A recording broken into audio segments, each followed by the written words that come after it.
For our viewers, now, according to these latest reports, we are learning that the gas prices in Europe have risen by 30%.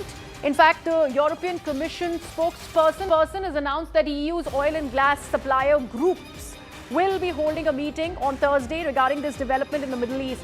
So this is what we are learning.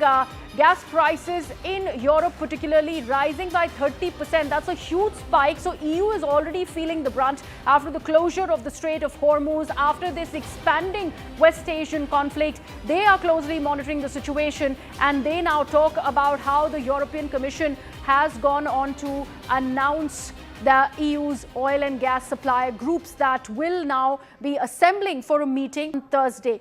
All of this to closely monitoring the ever-evolving situation in West Asia.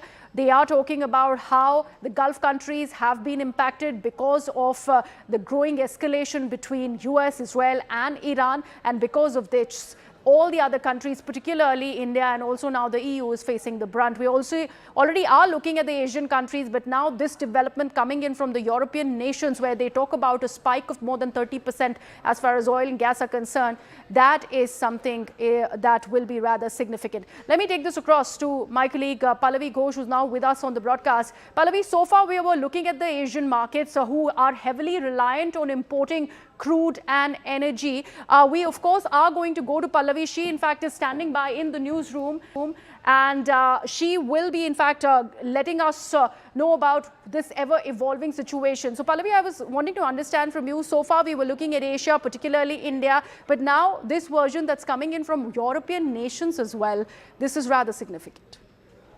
Oh, yes, it's very significant. But, there's also a difference over here. The European Union countries are heavily dependent on the Strait of Hormuz route as far as procuring their oil supplies are concerned. What government sources have been repeatedly telling us that the picture is little different as far as India is concerned. Only 40% of our supplies comes through that route. So we are not going to be deeply affected like, say, the European Union countries are going to be, because they are 60% of our supplies are also coming in from elsewhere. So far, so now, we have not been having to increase the price of petrol and diesel. Only that of LNG has increased by 60 rupees. But that, too, the government says has been 110 rupees increase in the last 12 years. And, obviously, the global factors have had an impact.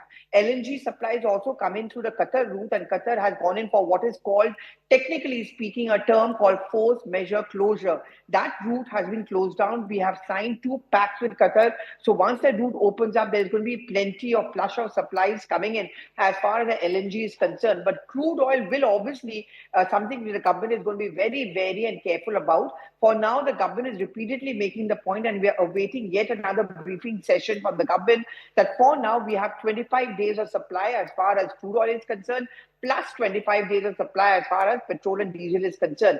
But any dismantling of the structure, any kind of pressure that we are seeing played out in the Gulf areas, but naturally, Griha, will have somewhat of an impact as far as our prices or consumption pattern is concerned. Pallavi, thank you so much for that.